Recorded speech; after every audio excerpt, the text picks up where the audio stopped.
Hello po, magandang gabi sa inyong lahat. Andito na lang po ako sa inyong harapan. Pang-tatlong araw na namin dito sa hotel na Hilton. Andito po ako sa labas.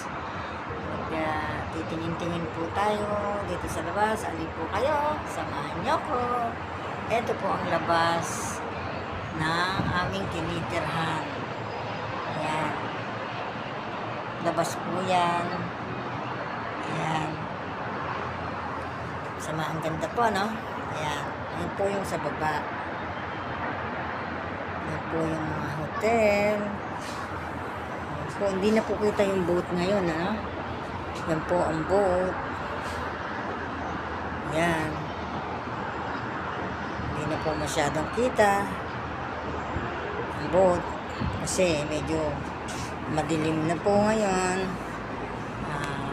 Bali mag-aalas 7 na po alas 7:30 na po ng gabi dito sa Qatar.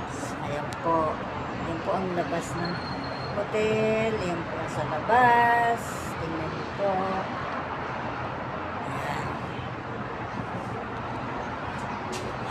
Dito po ako sa labas kasi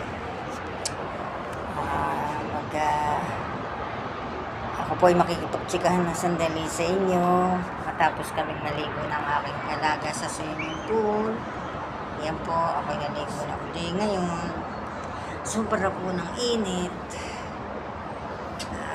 Ang alaga ko po ay inumpisahang maligo ng alas 2:30. Natapos kami ng 6:35.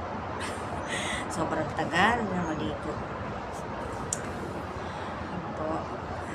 Nakita niyo po yung labas ng aming tinitirahan. Ayan po.